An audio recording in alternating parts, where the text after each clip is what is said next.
Thanks for tuning in to the Medevac podcast, powered by the Robert Irvine Foundation, whose mission is to support and strengthen the physical and mental well-being of our nation's heroes and their families. I'm one of your hosts, David Reid. And I'm your other host, Christian Meyers. Thank you very much for joining us today on the Medevac podcast. If you're new here, there's a price for the show. You have to share it with a friend or family member if you get something out of today's episode. And you also have to go interact with the video somehow. Hit the like button. Review. If you're on Spotify right now, take the 2 seconds. I'm going to wait two whole seconds. You can open up the reviews. There's 2 seconds. Open up the reviews. Leave a review. And what's really great is we actually now have video playing on Spotify. Yeah, so you can see us. So while you're driving, you can check us out. Don't do that. Or do. I'm not going to tell you what to do. Or do. Yeah. We're not telling you how to live your life. Our guest today is Candyss Bryant. She is the founder and current executive director of the National Ranger Association. She's got a very interesting background. She has no military affiliation, but runs a military nonprofit. We're here to hear her story today and discuss what the National Ranger Association does and how they give back to the community. So welcome, Candace. Good morning. Welcome. Thank you. Thanks for coming out. Thanks. All the way from Austin, Texas. Yeah, north of Austin. Then you got to put that Around north of Austin. I'm in Leander. Okay. Okay. How do you like it out there? I love it. It's Yeah. a beautiful city. Beautiful Yeah. city. It's just so jam-packed all the time. All the time. Very busy. Texas Yeah. loves its construction. I think it just loves having constant construction. Well, I paid the $20 today to drive toll all the way fancy. down. Fancy toll roads. Yes. Fancy toll roads. That's great. So, not originally from Texas. No. So where are you originally from? I would claim Ohio. I was born in Oscoda, Michigan on an Air Force base. My dad was very briefly in the Air Force. And so that's where I was born, but grew up and raised in Ohio and then moved here from Columbus, Georgia. Okay. Yeah. And how was, how did you find yourself navigating into the military, field, if you will? So you kind of told me before the show that you weren't interested in that kind of world at all. You were more into, was it baseball? Yeah, so first of all, I think I just absolutely have to say, people ask me all the time, how did this happen? And I say, well, the only thing that I could say is divine, a divine intervention that this, a lot of people walk through life and they don't know what their purpose is, or they're struggling to find. Well, my purpose was laid before me. I didn't claim it for a while, but laid before me. And that will come out in the story. But I moved to Columbus because I was working with a fast pitch softball team. Okay. And it was a team that had moved to Columbus after, and this is where my dates are going to get funky. I think it was the 1996 Summer Olympics. The stadium was built in Columbus, and we had the gold medal softball team. And so our team moved into that stadium. So I moved down there, wanted to be a general manager of a baseball team. Within 6 months, I was calling my then live-in boyfriend, who's now my husband of 20 plus years, saying, I don't have a job when I come home. I don't know what we're going to do, but I don't have a job because I quit. And it was just so miserable. It was, you weren't, I want to say maybe I was making $13,000 a year. I mean, and that's really showing the times too. But you weren't making much money. And the general manager that I had moved down there with was recruited basically into the major leagues. And they brought in somebody else that just was not the right fit for me. And one of the things that I would be able to share throughout my life is I really don't I'm very intolerant of people who are disrespectful of one another. And so I was unwilling to sit in a place of feeling disrespected. And I was like, I could go out and I could do graphic design work and have my own business. And in essence, that's what I did. But a headhunter who had become a really good friend of mine, she called and she says, I have somebody that you need to meet. And I met him, and he was hired to raise the money. He was running a fundraising consultancy out of North Georgia. And he was hired by the National Infantry Association to raise the money to build the National Infantry Museum. Okay. And so he was offering a lot more money than I was making. And what was great is he had this office in downtown Columbus and a really nice place. And he said I could still do my business, perfect. out of the office space. So he wasn't limiting that. So it was a really really great opportunity win-win. as a young woman. But I said, look, I don't know anything about the military. I don't really need to know anything about the military. And I'm not a hierarchy person. Like that just feels earned, like it should be earned for me, not just because of something that you wear on your chest. Now, you remember I was very young, very bold, in my words, when we're young, the things that we say, because we don't have perspective. And not that I wish that I could take any of that back, but he said, don't worry about that. I just need you to answer the phones, do some research, that kind of stuff. And so I accepted the position. And the first thing that I had to do was take this binder, and they were full of unit associations across the world. And I needed to call on them. And they were going to be the first pass at small money for the museum. Okay. So we're talking $1,000 to $5,000, in gifts. And so I needed to verify, were the organizations still, did they exist? Because at that time, we were still, World War II veterans were still, they were starting to leave us, but they were still kind of going strong. And, Korean War vets, sure. Vietnam vets, So were the organizations in existence, and would we be able to call on them, pull them into the project? And so what happened, I can't remember how many months it took me, several months to get through these binders and lay this, but I describe it as like the Grinch who stole Christmas. My shriveled up heart just grew and grew and grew. And I got the best American military history lesson that I think anybody could ever pay for. It was very infantry, focused. So sure. I got the infantry military lesson, and I had pen pals across the world for many years. I kept in touch with a lot of the folks that I talked with. And I think what happened during that period, one of the things happened is I ingratiated myself with a lot of folks, and I built a vernacular that a civilian wouldn't be able to build, sure. Very quickly. And so I started to walk in confidence in the Columbus area. I was invited to military events, and I understood what people were talking about. I could contribute to the conversations in a meaningful way. And people started to take notice. They're like, who is this young woman? Because I was like 21 years old. I was probably 100 pounds soaking wet, at the time. So just a scrawny little thing. And I left that organization, and I'm probably getting ahead of where you want to be, but I left that organization. And at the time, the commander of the Airborne and Ranger Training Brigade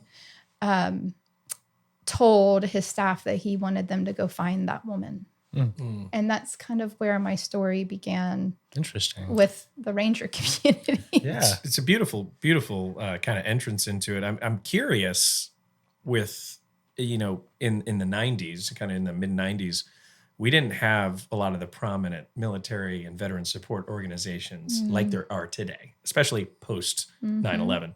So what kind of organizations did you see that you were working closely with, or at least that you saw were kind of relatively affecting the veteran community? What organizations? I don't even know if I could answer that question, because I was still like you said, it wasn't prominent. And part of the reason why it wasn't prominent is because, frankly, the military community can be very elitist and very exclusive. And so being a civilian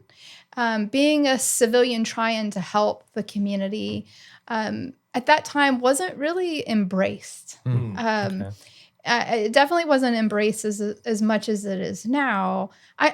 So I think that was part of it. And then as more and more people became active and they started developing their own kind of subgroups and organizations and support. But I too, at that time in my life, you've got to remember, like, I was being carried away. Like, none of this was a part of my plan. Quite literally living every day, like day by day, and taking every step as I step forward. And so I wasn't in a place where I was trying to understand everything, like the full landscape. I was just doing like that next little morsel that was in front of me at the time. I don't know if that answers your question. That does answer the question. Very interesting dynamic. And one of the reasons why I bring it up is because we've seen that change so exponentially over the recent years. Is civilians are now being welcomed into the military for their expertise on how to restructure systems and establish new fundamentals for the military. Back then, it's a little bit different. You're right. That hierarchy was much more prominent. So navigating that, especially as a woman, had to be difficult. You know, the first few years that I started working with the Ranger community was, I think the reason why I have a really great reputation today was because of those first few years. People that are still involved, they know everything that happened and that I went through. And it's like, if she can survive that, then she's got to be like, she's got to be one of us. So like I mentioned, Hazen Barron, it was Colonel Hazen Barron. He said, go find that woman. I got a phone call one day. It was from the S5 at the ARTB. And he's like, Miss Westenhauser, I still wasn't married at the time. He's like, Colonel Hazen Barron would like to meet with you. If you don't mind, what we'd like to do is come meet with you. We'll kind of talk to you about what he wants to talk to you about. We'll escort you out. And then when we drive you back, we can just kind of debrief on everything. Okay. So here I am. I left the organization that I left not in great terms. And I had really kind of made another big, bold stand. And all of a sudden, I mean, who does that happen to? Who gets a phone call? I mean, it kind of sounds like a little bit Mission Impossible-ish. It is a true story. This message will self-destruct. Right? Find me that woman. So they meet me at like Panera Bread and we go over some stuff and they drive me out. And this was a time when the ARTB was in the probably, I'll exaggerate probably, but I want to say 8 miles into the middle of the tree line. Right? You would drive out there. None of the armor school existed. So you were driving kind of this windy road out to ARTB. And I walk in in the morning and everybody is in Ranger panties. And it was kind of like everything was in my face. But there was one woman around, and that was the brigade secretary. Okay. So I would say within at least 10 miles, I was the only woman probably out there. And that really, kind of that hit me. It's a very different environment now. It's a different inclusive environment. But at that time, that was the environment that I was walking into. And I think God's timing is perfect and everything. And that I was young enough and bold enough and dumb enough and didn't know enough about what I was doing to be like, okay. Yeah. So when Colonel Barron, he basically said, and I believe these were his words. I might, I don't know. It was very similar, but he said, young lady, if you could sell me to a lifetime membership to an organization that gives 2 shits about me and I give 2 shits about it, I believe you could probably sell just about anybody on anything. And he said, we've got some issues here, and I'd like to lay them out for you and see if you would consider being a part of it. That's a very cool opportunity. Yeah. How were you? Unique. What did you think at the time, especially at such a young age, being offered something like that? And I think for me, what happened internally, right? It was the Ranger panties. It was totally the Ranger panties. And there's many other stories. I'm sure there are. I think what happened for me at the time, I come from a divorced family. My relationship with my mother is not real strong. Didn't really have much of a relationship with my dad. And I was independent from the time, basically, I was 15 years old. And I walk into this environment and a man saw something in me, a distinguished man saw something in me that nobody had ever seen in me before. Sure. And I think more than anything at that time was like how that made me feel, how that made me rise, how that made me feel elevated.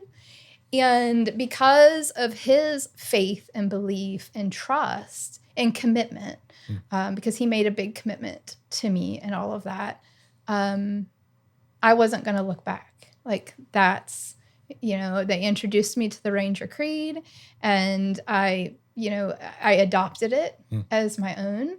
And just basically that is how I've lived my life from that moment forward. And so the Ranger community has been my community, has been my family. And that's where it started. No, that makes absolute sense. I mean, your background shares so much symmetry with a lot of special operations, and I'm sure that many young men within battalion found themselves in the same exact shoes you found yourself in, just on different sides of the fence at that point. But I'm sure that recognition, being seen, understood, when coming from a broken family, you'd be surprised how many special operators and military members in general come from the same exact background, seeking that very thing. So it sounds like you found it in your own way. Absolutely. Absolutely. Embraced it as your own family almost? Oh, absolutely. And like I said, the first few years were rough. What that commander did, what Hazen did for me is he said, I can give you 2 years. And he said, in those 2 years, we've got limitations. He's like, I can't pay you anything. I can't offer you a job. Oh. I need, in essence, plausible deniability, and all of this. He says, I think you could work your way into something. And he said, in those 2 years, you'll be my person. And this was surrounding the Best Ranger competition. So not all things, Ranger school, surrounding the Best Ranger competition. And he said, I will make sure that everybody knows that you're the person that is going to be making the decisions. You're the person that people need to go through. And if he hadn't done that, if he had not been committed to that, it wouldn't have worked. It never would have worked. But he kind of dug in, and as you can imagine, in an environment full of men where women weren't around, now you've got a 21-year-old woman who is saying that they're going to do something a certain way, or something's going to change, or that there is a different and better way. You can imagine folks weren't on board with that. I mean, it just wasn't. Pushback. Yeah, I would say quite a bit of pushback, not only internal to the Airborne and Ranger Training Brigade at the time, but also the folks who wanted to work with the Ranger community. Okay. So industry partners, they didn't want to have to go through me. They want to go directly to the source. They want to go directly to the hua, right? And so what we were trying to do is create things where we were operating legally within joint ethics regulations. We were following everything to the T so that the Ranger community was protected. Absolutely. That we could have the things that we want to have. We can do the things we want to do. We can find our way to yes. But we have to follow rules. Like, we have to be able to do these a certain way. And then my presence was able to help create continuity. Introducing Bub's Naturals, a lifestyle brand inspired by the legacy of Navy SEAL Glenn Bub Doherty. Born out of a commitment to adventure, wellness, and giving back, Bub's offers a range of nature-derived nutritional products designed to help you live life to the fullest. From their flagship collagen peptides, packed with over 20 grams of protein per serving, to their functional creamers with MCT oil for sustained energy all day long. Each Bub's product is crafted with care and quality. What sets Bub's apart? Well, with every purchase, Bub's donates 10% of their profits to charity through the Glenn Doherty Memorial Foundation. They support special operators and their families as they transition into civilian life. Join the Bub's community today and fuel your adventures with purpose. Visit bubsnaturals.com to learn more. And be sure to use code Medevac for 20% off your first order. That's MEDEVAC, all capital letters, when checking out at bubsnaturals.com. So as people come in and out, they ebb and flow. Every 2 years, things change over. I stayed kind of consistent, making sure that things were happening and created that continuity within that environment. Such a benefit. So how did that look in the beginning, right? What was it looking? What was the mess that you walked into, right? Because it seems to me like the colonel was like, "Oh, this is going to be a job. I got 2 years. You're not going to get paid. Here's a huge risk." What did that layout look like? So at that time, the Best Stranger competition was so we were in like year 18 of the competition, right? We're getting ready to celebrate 40. So maybe they had just completed year 17. And it was just starting to get noticed, like by industry, by media. We had the first media partners coming in, wanting to televise. And people were wanting to provide resources with product and money. And because there wasn't systems and structure and a place for all of that to flow through, what was happening, it was landing in the hands of our active duty. It was putting them in situations that wasn't fair.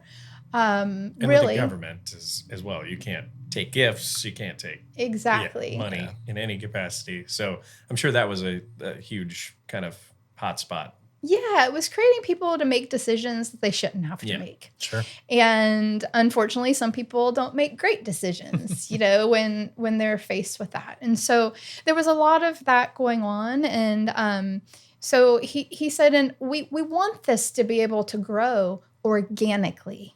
And I see the writing on the wall. He says, I see the writing on the wall, what mess this could be, how much trouble we can get in.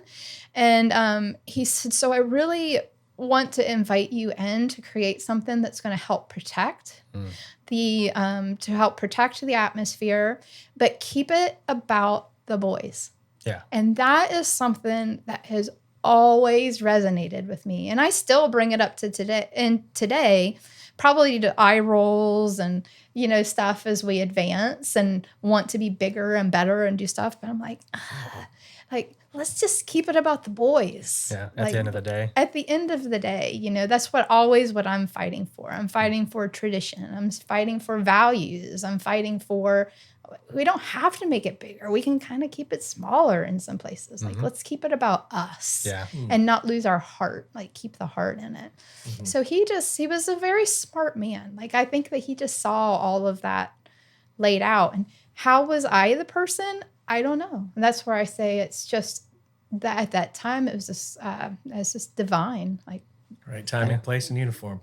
Yeah. Kind of fell for you that way, huh? Yeah. Crazy. So, so you kind of get the keys to the castle. I always say 21 keys years to the old. kingdom, right? Yeah. Yeah, keys to the kingdom. And it's just trial by fire. Yeah. So he's like, you got 2 years to prove yourself, essentially, and you could walk into a position. So how did that feel, like going from, obviously like as a kind of like a baseball team manager in Cleveland to, moving on to the Infantry Museum, which was a much better situation, to no paycheck at all? Like, how did that look for you? How were you going to juggle that in your life? So when I had left the National Infantry Association, and so in that time period, we had raised the first $30 million for the museum, and we had raised the money to put World War II Street behind. Like, if you're ever out there, there's a World War II Street behind the museum. That was a $2 million project to do that relocation and refurbish. So in my tenure at the organization, that's kind of what we did. And we had just started to birth what is now the National Infantry Foundation. The National Infantry Foundation is kind of that money entity that supports the museum in its total. So I stepped out right before the foundation became kind of in its own. And then they ended up raising, what was it, a $90 to $100 million project? I think it was at the end of the day. Wow. And I had gotten a job at Columbus State University. And that's where they reached out to me. They found me there. And so I was working full time, kind of in doing this. But it was within it was within 3-4 years that I realized that I could do this for a living. And kind of what was happening is I was starting to bring in money. So we were developing resources at a rapid pace. But what was happening within the military was quite interesting. We would get phone calls. So like the first group that called was, I'm still friends with him to this day. he called about the forced recon challenge, that they wanted to start a forced recon challenge.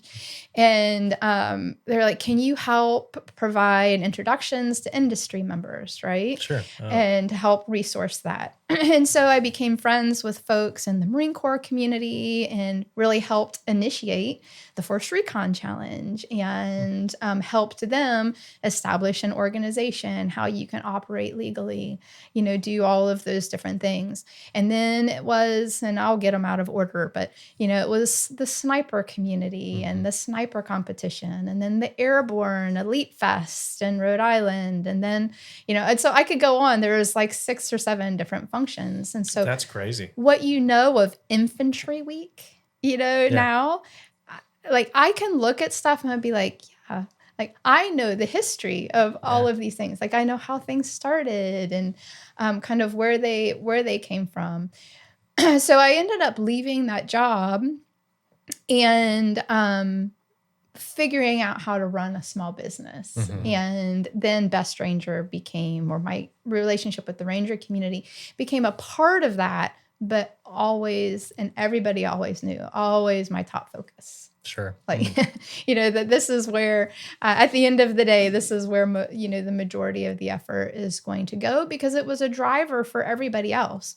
So when you talk about like Rangers leading the way, even in this case, really, when you look at all of the events and stuff that's happening in the military, the Ranger community, our influence on all of that is vast and significant. Absolutely. Even to this day, I took 3 phone calls last week from different organizations. Like, can you introduce us? Yeah. Can you, mentor us? Can you help us figure it out? And I'm like, well, back in the day, we were the only ones that existed. It's a tougher operating environment now, significantly different. Very muddled. Can you talk about the Best Ranger competition for our audience who's unfamiliar with what the competition is, what its purpose is? Can you kind of cover that a little bit? Yeah. So as well as Infantry Week. Yes. Let's just pepper it all in there. Because I'm Air Force. I have no idea what it means.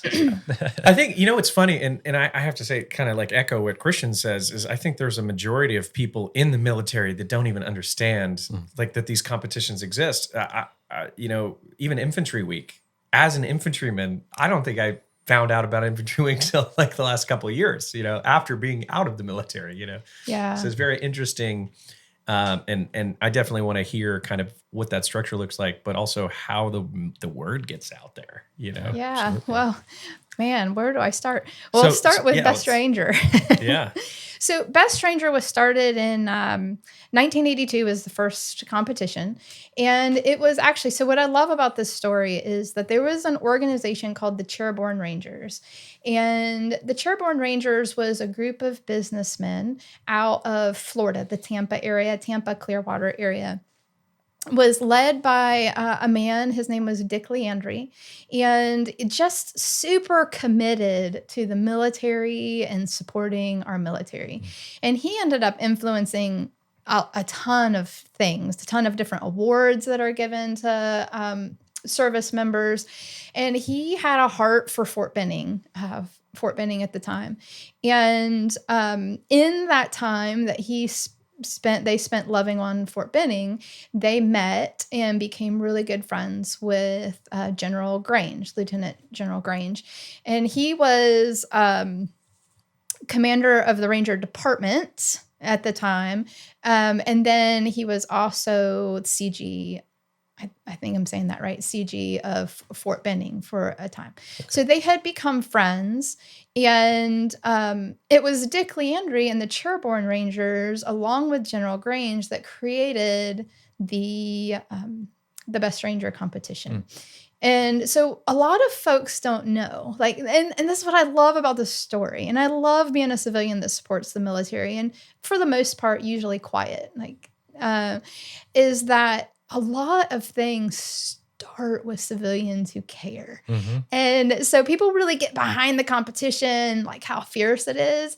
And what I always tell people when I get a room full of people is like, but what makes it great is the fact that we still bring in all of these different elements. We bring the entire community together and we celebrate the entire community. And that really started with that group of civilian businessmen. There was a few veterans that were in the group, but civilian businessmen that got behind it. I wonder what the first competition looked like. It probably was just like, in a dirt pile, like, just like a pull-up machine. We Pull-up have bar, some pictures. I want to say, I can't remember how many teams there were, but I want to say maybe just like 18 competitors. It wasn't much, but it's crazy to see, like, kind of the first event and the current event. I mean, 40 years later, essentially. Yeah, it's great. And so it just continued to grow and stay, really relevant. I had a public affairs officer that told me, this was probably back in 2005, that said, Best Stranger isn't sexy anymore. And I was like, what? Like, excuse me? Yeah, I know. Like, how dare you? No, like, we're always going to be sexy. 2005 in your parachute pants or what? Yeah. I don't know. Yeah, no, we're sexy. So we try to keep it sexy, and that's part of what the National Infantry or National Ranger Association does, is try to come in and support in ways that try to help keep it modern, relevant, and then sexy. Absolutely. Traditional and non-traditional, right? So let's talk about what the structure looks like today. So for those who have zero knowledge of Best Ranger competition and what it represents, what can they expect if they were to go for the first time and watch this? Well, when Best Ranger started, it was just teams. It was a competition of teams within the Ranger department. And now it's a full Army competition. So we've got teams coming from and representing the entire Army. And I love that because it's the leaders of our Army that are all coming together, and then they're going to disperse and they're going to take what they learned. They're going to take what they picked up, not only amongst themselves, but amongst the entire community that came in. They're going to disperse that across the Army. And I love the fact that that is the case. If somebody was to come in and visit, I've got so many anecdotes, testimonials from people of, if you come in and allow yourself to be adopted, like we want to adopt everybody that comes in, right? If you allow yourself to be adopted and take on the full experience, you will leave absolutely 100% feeling like a contributing member of the U.S. Army Ranger community without a shadow of a doubt. You will take pride. You will feel immense pride in not only what's going on out on the field of competition, but what's happening full circle around the community, how we embrace our own and then reach out and embrace all of those to follow.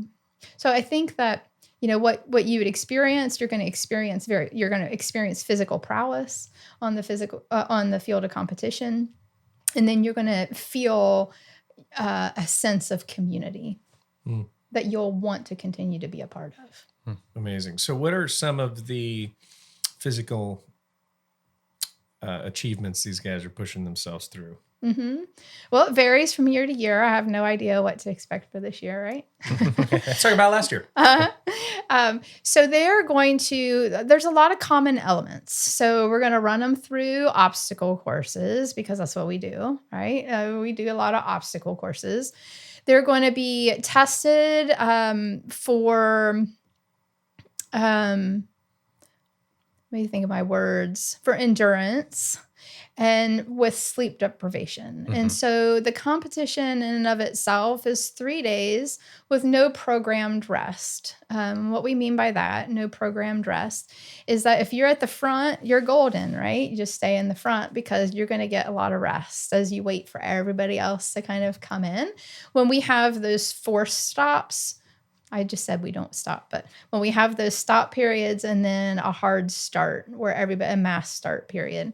So those that are kind of in the first few positions are going to get to experience a little bit more rest than everybody else. And those that are in the back positions are just going to have to embrace the suck and keep on going because the competition is going to keep moving right after they come in.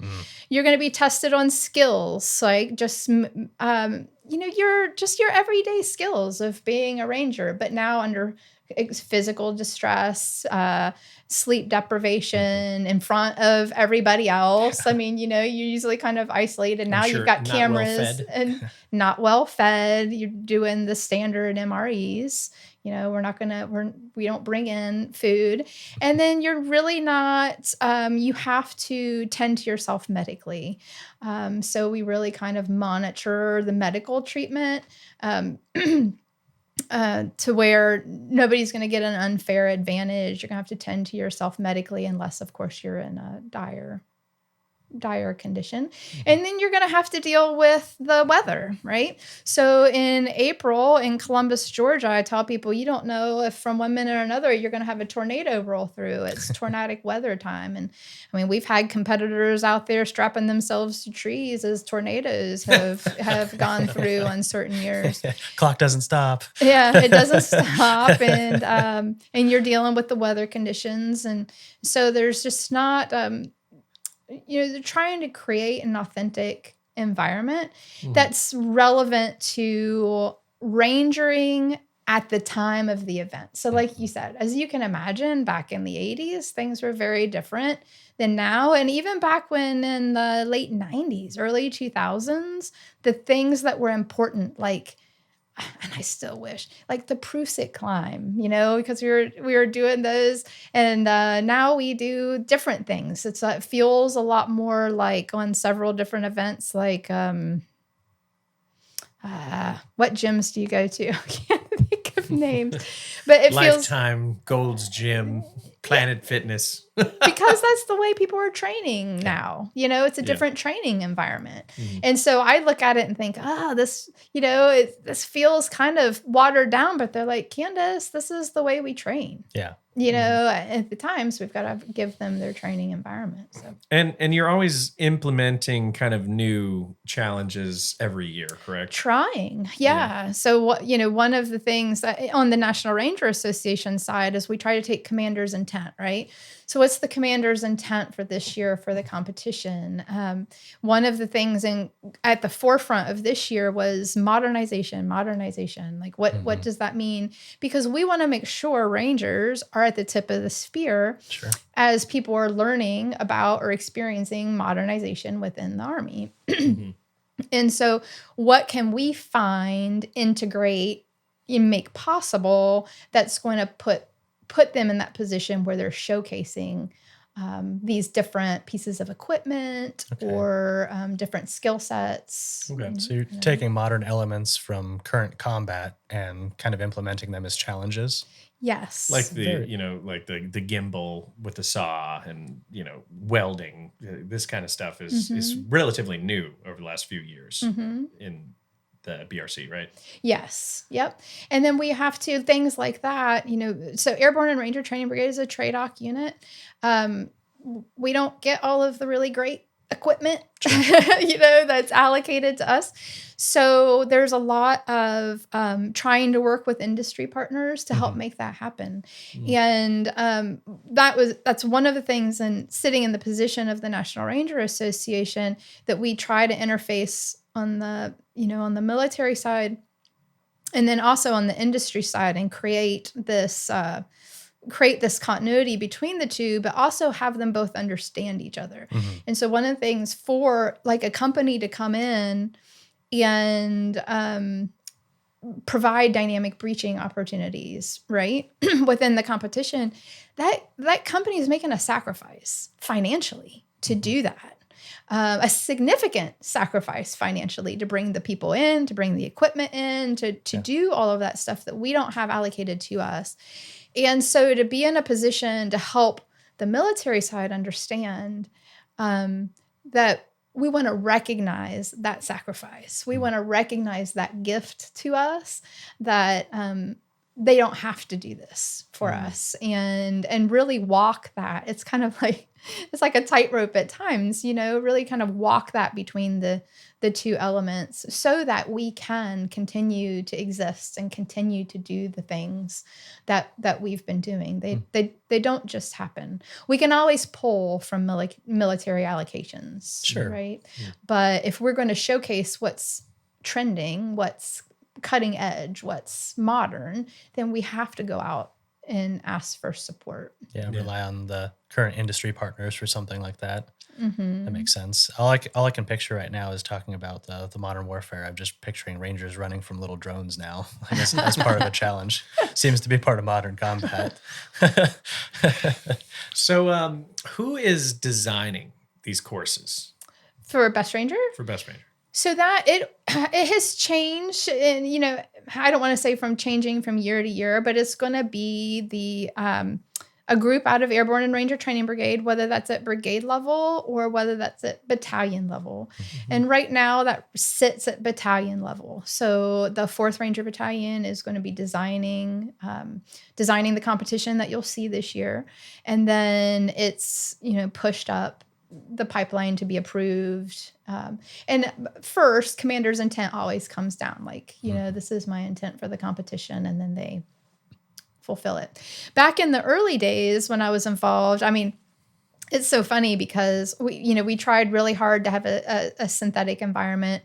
This year, it didn't work. And as I'm kind of walking through all of that, I'm remembering the first year that I brought in laser shot to the competition. And that was probably, again, early 2000s, I'm thinking. Okay. And I brought him in. I'm like, we've solicited it. We're going to do this. It's like cutting edge stuff. And people just were so mad at me. Like, because they were, you have to perfect it and you have to make it right for everybody. And it's something kind of new. And so, there's a little bit of influence, from all sides. We lean on some industry partners and ask will you help us design ranges to make them really great, a really great range package. So really leaning on various different people to help design, but ultimately it's going to be 4th Ranger Battalion this year. Ah, beautiful. Beautiful. Can you talk about some of the particularly challenging moments you've faced, or like accidents or something that's happened within that has proved to be a substantial learning point for you? Challenges constantly. I bet. And coming back this year, so I told you I took 4 years away, stepped away from things. And so in coming back, it feels like, and I've said this probably every day, that we've gone back 25 years. It feels like the first days of when I walked in, some of the challenges that we're facing. And challenges exist within our own environment, right? And so some challenges come to pass through, again, joint ethics regulations, an interpretation of legalities, of media support, like who handles media support, and just the way relationships work. And we fought a lot of battles in the early days to create a system that was working really well. And everybody was on board with that. And so we kind of navigated what I feel like 20 years of it got to be. I mean, it's never bliss because it's always going to be. No events are ever going to be bliss. Well, and in the military, it's like, no, up until the last minute. And then it's like everything just happens. Yep. Yeah. That's just the way that it works in the military. And I used to get so anxious about that stuff. I probably tore myself up. And now I can just be like, it's going to be fine. Yeah. It'll work itself out. It's going to work itself out. We're going to find a way to yes on this. But there are challenges, and some of them are within the DoD environment itself. Absolutely. Can you tell us a story, a funny story maybe of a ranger just horrifically embarrassing themselves on the course? I'm curious. I have to know. I don't know if I could do that because I don't watch a lot of the competition. Oh, Okay. In fact, I would say it was probably my 18th year, and I had never been out for the competition itself. I had never been out when they were running the Derby Queen, like getting up at 2:00 in the morning or whatever as they're coming in off of land navigation. And I was like, I want to go out. I want to go out and witness this. Like, I've never seen this part. And they're like, how do you do 18 years of the competition? Well, my job and my role is to take care of everything external to the competition. And so I'm back at Brigade. I'm back in a trailer. I'm out in a parking lot, trying to corral people, and I'm staying one step ahead. So, Best Stranger, you have the event itself, and then we have several different external events that bring the community together. And so that's really kind of where my focus is. Okay. So I don't see all of the different things that happen. I mean, I could tell you, from backroom talk of, just all the gaming that happens. I mean, Rangers are going to be creative. And if you are not explicit about what the rules are, they're going to figure out a way to skirt around the intent. If you're not cheating, you're not trying, right? This is the juicy information I was looking for. Yeah. This is it. I'm sure there's some very clever ways to get around. Anything off the top of your head? No, I'm not going to do that. Sorry. Hey, it's worth a shot for fishing. But I always like to ask the funny stories because, like, when you're living in those moments, I could tell you, Adam would probably say the same thing. Is just you see those moments of people just absolutely like, this is it. Like, I had this guy, it was like monkey bars or something, face plants in the mud, turns around, looks up at this guy and just says, "Nope," as loud as possible. And that was the end of him. So it's like those stories that drive a lot of us to push forward and accomplish the mission. So I'm sure there's quite a bit of that too, is looking to your left and right of other teams and pushing yourself because you see how bad they're sucking. Absolutely. And I love hearing stories. Like, I just saw a story the other day. I wouldn't say it's a story, but Jeff Struker is a really good friend of mine. We came to know each other through the Best Stranger competition. He went on to be a chaplain, and now he is a pastor of a church in Columbus. But he competed twice in the competition, and he was introducing me to a former winner named Eric Turk, and I still haven't responded to the email, but I guess they met on a plane, and they were kind of talking about how they met up. And so Eric was saying to him, I remember watching you out training one day and saying, "What's he doing? And, what's he training for?" And they're like, "Oh, he's training for the Best Stranger competition." And at that time, he's like, well, I want to be the best. I want to be him. Well, Jeff went on to win. And then Eric, kind of adopted that, inquired more, and then went on to compete and went on to win the competition as well. And so I love to hear, just like faceplant stories, but I love to hear like all the stories about how people are properly motivated or, within themselves, how they inspire each other quietly, and vocally. Beautiful. Yeah. So the other competitions that you partake in as well. So there's like Best Sniper, and what are some of those other competitions? What do they look like? Yeah. So I don't partake in them anymore, but have at different points in time in my career. They all look very different. Like sniper competition, I loved it because it's an international competition. And so they bring in snipers from all over the world, which is just amazing. It's a fun thing to be a part of and to witness. That's got to be cool to watch. It is. Just reach out and touch someone from half a mile away or whatever it is. Yeah. And, and their mindset is so, I don't want to say different. It's just a very special mindset in the sniper community. It was another one where I had to earn my way. And in my young years, I drank a lot, and, I did that to, I think, earn some credibility at the table, and it's an unhealthy way to earn credibility, but we do that. And I remember this one night I was having this really hard time with this NCOIC that I had to work with, and we were not meshing, on this competition, doing all this stuff, and we get through it. The competition goes off well, and we're all at the DoubleTree in Columbus at the bar. That's kind of where we all hung out. And he and I we were starting to have a conversation. I was like, dude, like, what is it that we're going to have to do? Because we're going to have another year together. Mm-hmm. And I don't know how it came about, but we decided to do 1-for-1 shots, right? So we line up this series of shots. Well, I was traveling all the time. I was working all these different events. And I had become quite good yeah. at this. Keeping and up, yeah. I, for whatever reason.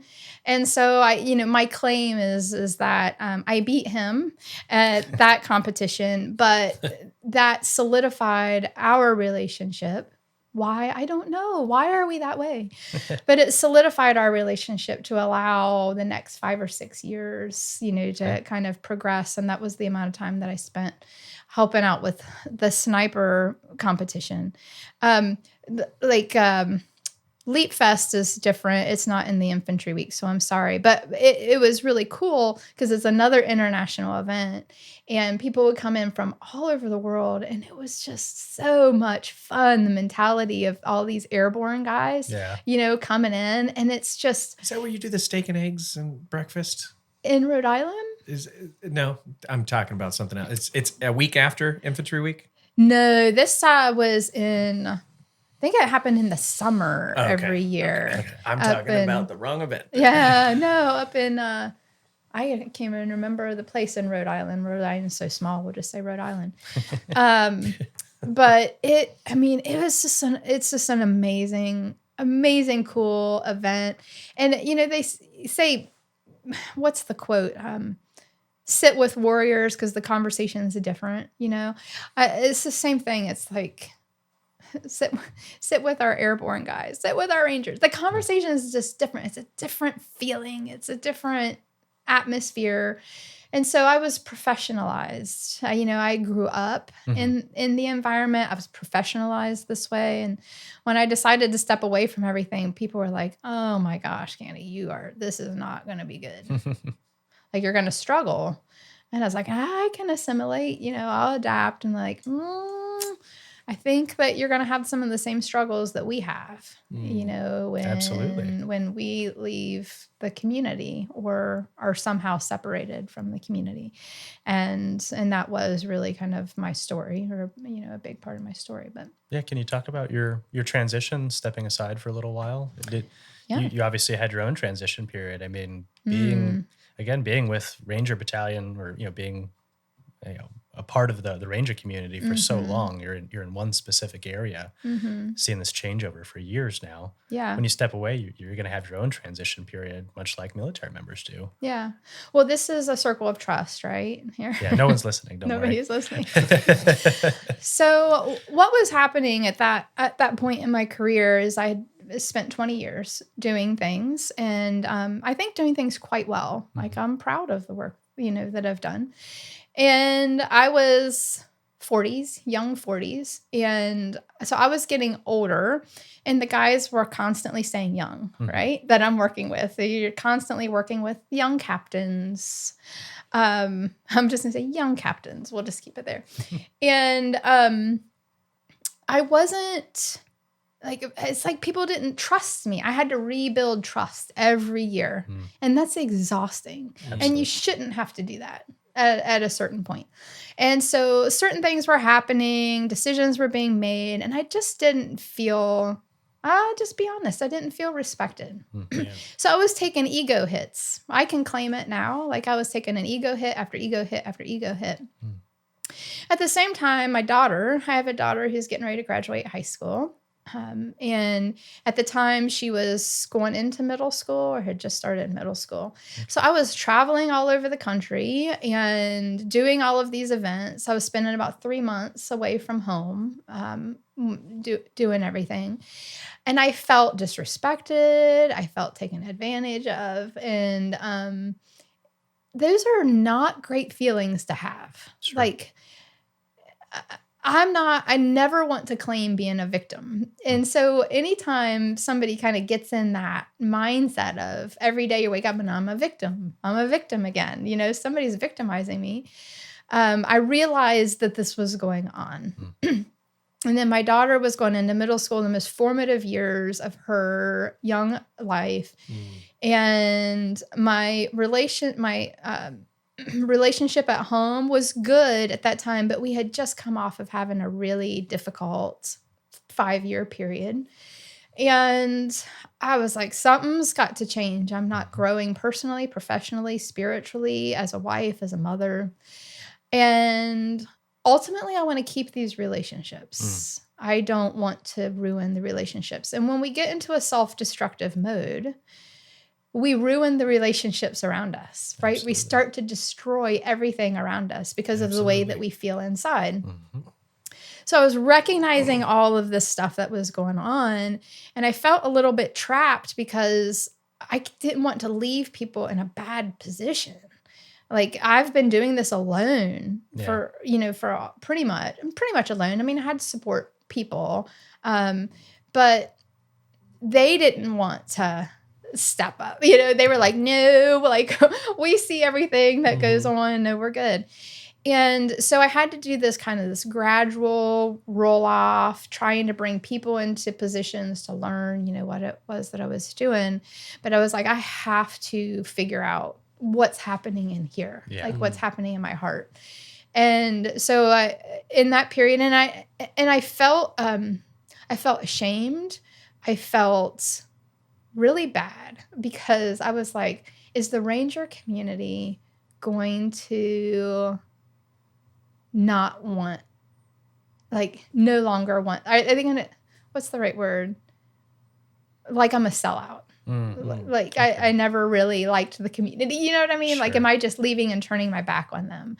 And so it was a really kind of difficult balance that I was kind of working through, but I had to do a complete step away. Like, I just had to do it.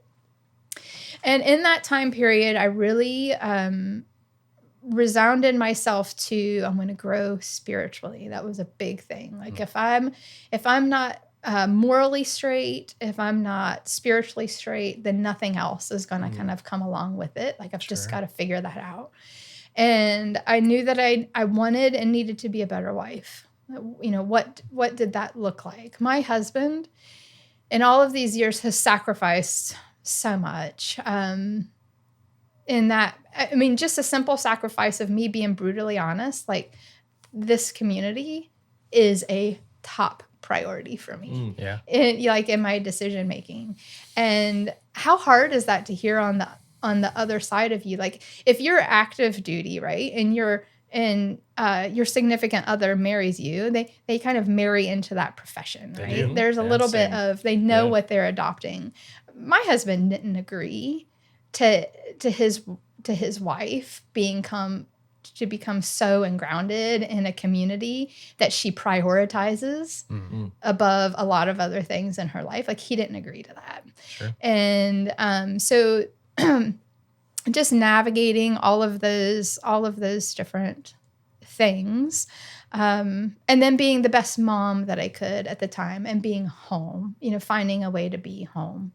And so I stepped away, and then within a year we were in the middle of a pandemic, and that changed stuff for me, you know, professionally. Like, what is it that I wanted to do?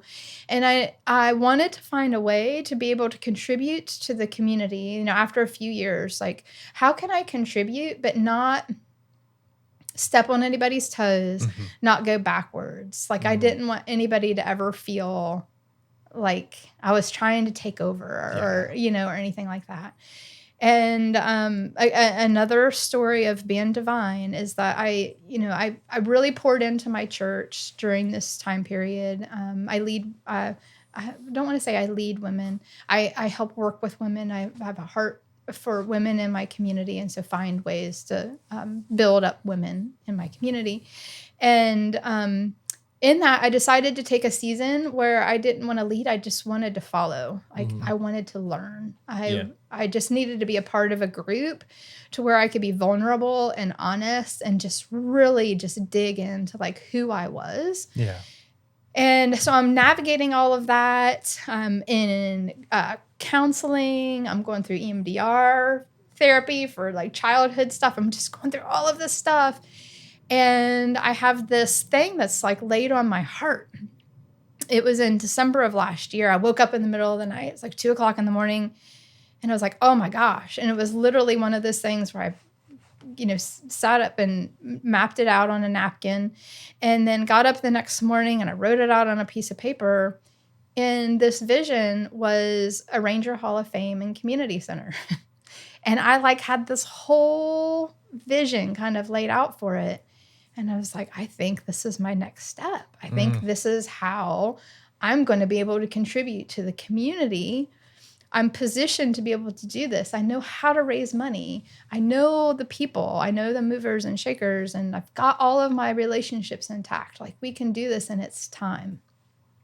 So I started developing relationships to make this happen.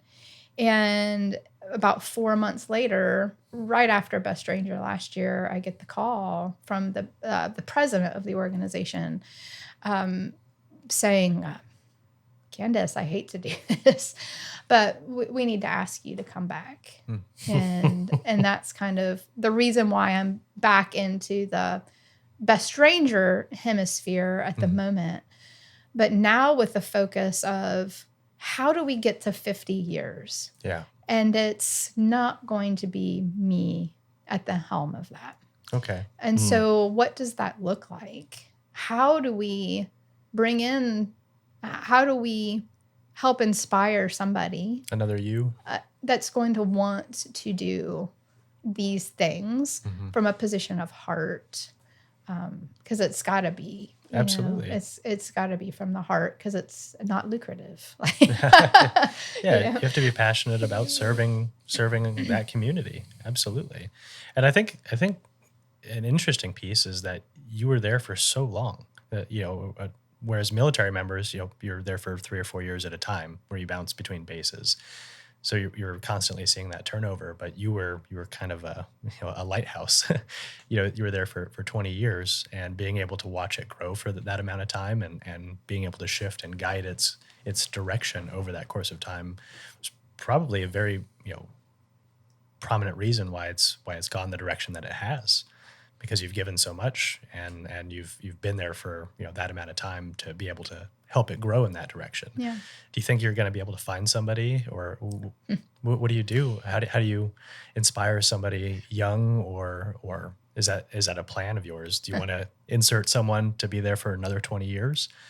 I mean, it seems to be the best bet. It worked really well in this area. And as we see in the military, when you have a high turnover rate every 4 years, well, then decisions are getting changed left and right. And by the time you're 10 years in, you've made 2 lefts and 2 rights, and you're just where you started to be, to begin with. Yeah. I mean, it would be wonderful if somebody could come in and at least make a 10-year, kind of a 10-year commitment, which in the world today, it's very hard to make a commitment beyond tomorrow. I mean, it's rapidly changing. It is. And so that's hard to do in and of itself.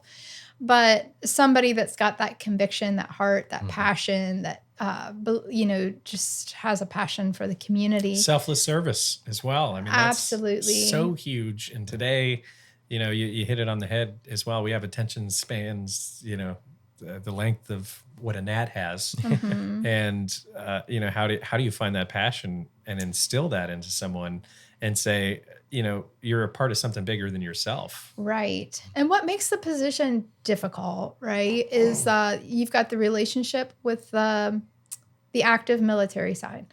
And so that's not easy. Like, you have to understand your role at the end of the day. And we're in a support role. Yeah. And it's kind of, I was telling my husband, I'm always speaking about lead from behind, don't lead from the front. Like we were talking about it so much last night, just in psychology. And this position is very much lead from the back. From the back. You've got to have quiet leadership. You have to know how to build trust. You have to have interpersonal skills, the soft skills, like crazy, like mad. And so it kind of makes it difficult sometimes, I think, from people who have served. Because if you don't change the mindset into from the back, kind of pushing for it and understanding that role, it can be difficult, and things aren't always going to go your way, and you're going to want to kick the wall and punch somebody, and like, all the time, like those things are going to happen. And then you just got to like calm it down and be like, well, it's yours. At the end of the day, I've spent all this time with Best Stranger. Am I proud of where we are? Do I understand kind of the beginnings and all that? Yes. But at the end of the day, it's a product of the Department of Defense. Yeah. Mm-hmm. It's a product of MCOE. It's a product of, 3 layers of active military. And then there is this support role, that maybe we get a chance to influence something. And well, you certainly have over the last over 20 years of experience. You've definitely influenced. But I'll venture to say probably been more effective than some Rangers out there that I've known. But you've built something pretty incredible, and we're excited to be a part of it again this year, which is going to be great. Thank you for being a part. So I just, I know the story, but do you want to tell the story of how kind of we got connected and, kind of how Terra Arma has helped support the event? I actually probably don't know that real story, because that was the gentleman that was before me that had served over the last 4 years, I think helped usher in that relationship. Mm-hmm. And so I'm just really kind of playing catch up on some relationships, and really trying to honor what has been established, and learn and be curious as to why is this relationship important and significant, and then how do I go about honoring it and elevating it, Sure. for all of us. I think that my point is that collaboration with external organizations is what kind of sets the stage for Best Ranger competition, is being able to work with other organizations and bring in their subject matter expertise. So I'm sure you're finding that balance with just a plethora of partners, at the event. But we're excited for this year. Is going to be our second year where we're supporting at Terra Arma, coming in and doing the base layers for you guys. For the boys, if you will. Yes. So it's gonna be great to be out there this year as well. So we'll get to see that firsthand. Well, thank you so much. I just say, I truly, and I hope that's one of the takeaways, this year, that in every way that you experience stuff, that things are just really heartfelt. Thank you, with gratitude, because it will not, and this is what I try to explain to the commanders that come in, will Best Stranger continue to happen without support of our industry partners, of our collaborators? Yes, you will continue to have a competition. There's no doubt about that, because that seems to be what we like to go back to when there's sometimes a disagreement, right? So yes, you can have that. But it will not, absolutely will not feel the same. It will not be carried out the same. It will not have the same results, and it will not have the same impact. The reason why we're able to have the impact that we are, because of all of the relationships and collaborations and supporters that are at the table. Best Stranger, you mentioned it earlier about recruiting. We're in the middle of a recruiting crisis, right, for our military and our Army.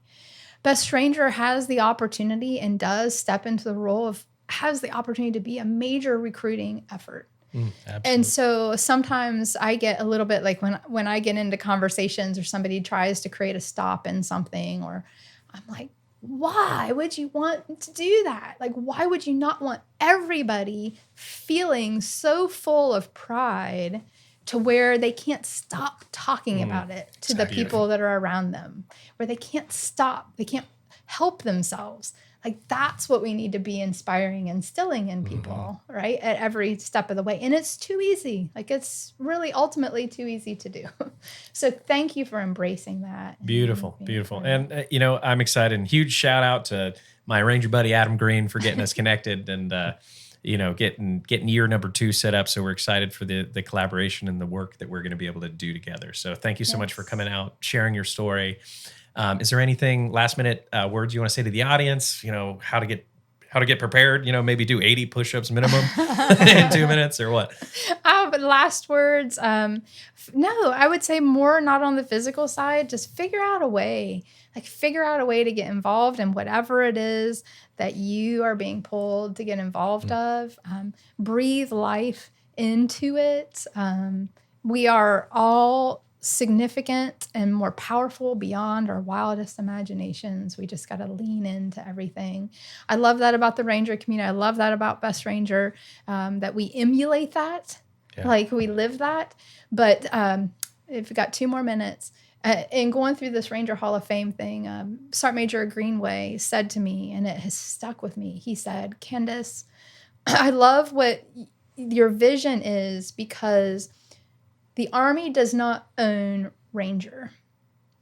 Ranger is a spirit.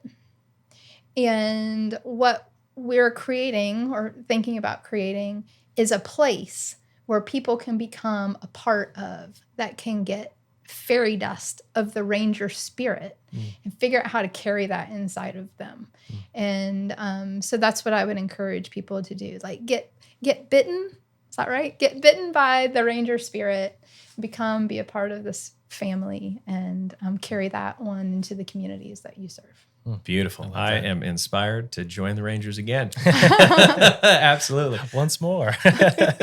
Where can we find you, Candace? If people want to donate or give back or get involved somehow, how can they get in touch? Yeah, the best place is we've got a website. Unfortunately, it's a National RGR Association. I got to make it a little bit difficult. It's a great place to learn about, and it's going to spear off into bestrangercompetition.com. Okay. So a great place to go to learn more about us, and I would say that would be the best. Perfect. The best place. Fantastic. Yes. Excellent. Well, thank you very much for joining us today, Candace. It's been a real pleasure. You are an inspirational figure in not only this community, but to the military community as a whole. We really appreciate your service and giving so many years to the community. Yeah, of course. Absolutely. Thank you. This has been the Medevac podcast, ladies and gentlemen. Thank you very much for joining us today. If you're interested in checking out the National Ranger Association, just punch that into Google. It'll probably be the first thing that comes up. They're one of one. Be kind, share this, interact with it somehow. We'll see you next week. And always remember, Rangers lead the way. Till next time. Bye.